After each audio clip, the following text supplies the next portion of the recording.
यह उन दिनों की बात है जब नीतू की नई नई शादी हुई थी। वह मायके से बहुत सी सीख और बहुत से संस्कार साथ लेकर गई थी। उसे लगता था कि ससुराल में उसे हर दिन अपने संस्कारों की परीक्षा देनी है। सुबह सवेरे उठ के घर के कामों में लग जाती थी। उसके संयुक्त परिवार में 8 लोग थे, जिनमें दादी सास, सासू माँ, ससुर जी के अलावा 2 ननंद और 1 देवर था। पढ़ाई खत्म होते ही अमित जैसा सरकारी नौकरी वाला दामाद मिलने की खुशी में माता पिता ने यह भी नहीं सोचा कि नीतू का आगे पढ़ाई करके नौकरी करने का भी एक सपना है। नीतू के पिता का ख्याल था कि वह सपना भी वह अपने ससुराल में जाकर पूरा कर लेगी।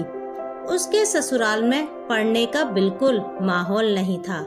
सासू माँ का ख्याल था कि सिर्फ घर का ही तो काम है, वह तो बेटियां और बहू रानी मिलकर पूरा कर ही सकते हैं।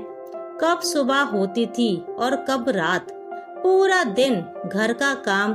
दादी माँ के लिए अलग तरह का खाना बनेगा, सासू माँ के लिए अलग, पति देव की अलग ही फरमाइश होती थी और देवर की अलग।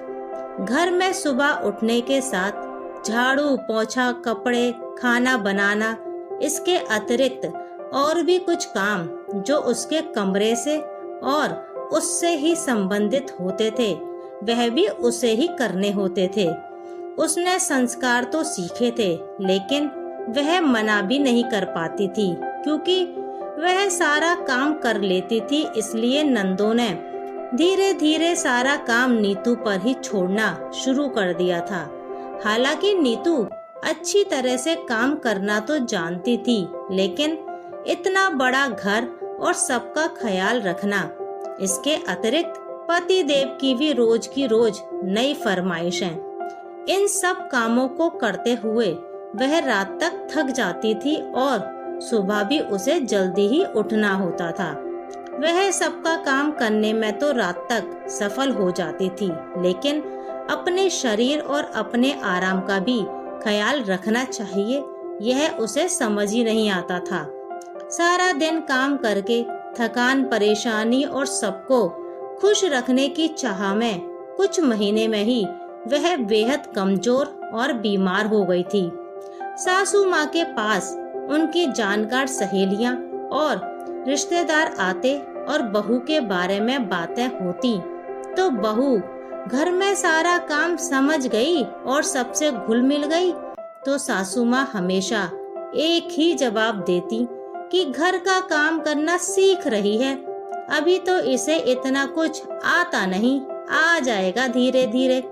वह हैरान हो जाती।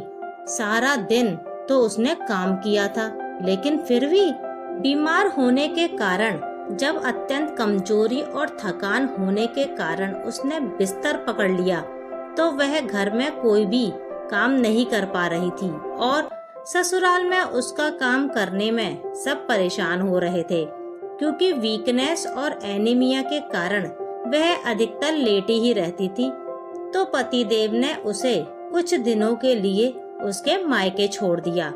वहाँ उसने अपनी भाभी से बात करते हुए भाभी को बताया कि मैं घर में सब काम करते हुए सबको खुश रखना चाहती हूँ, लेकिन मैं इतना काम भी करती हूँ, लेकिन फिर भी कोई मेरे करे हुए काम को ना तो अहमियत देता है और ना ही कोई मेरे काम की तारीफ करता है। भाभी ने उसे केवल एक ही सीख दी कि सबको खुश रखना है तो पहले खुद स्वस्थ और खुश रहना सीखो, तभी तो सब तुम्हारी तारीफ करेंगे। जब तुम अपना ही ख्याल नहीं रख सकती तो तुम सबका ख्याल कैसे रख सकती हो। उसे भाभी की बातों से कुछ समझ में आया और कुछ नहीं।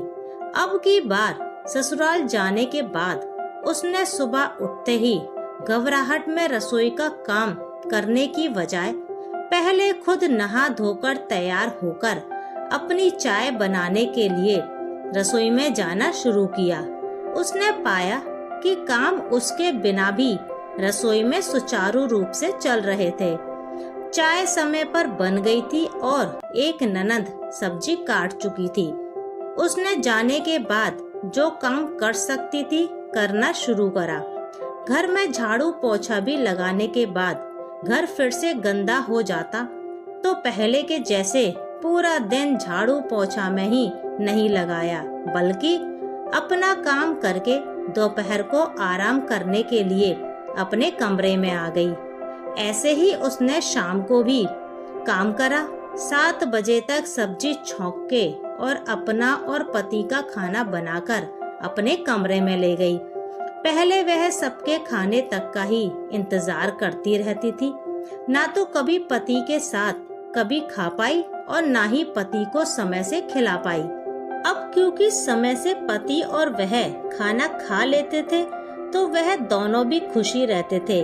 भले ही रोटियां ठंडी खाने को मिले, लेकिन वह दोनों अब साथ ही खाना खाते थे। अक्सर अब वह अपने पति के साथ शाम को घूमने भी जाने लगी।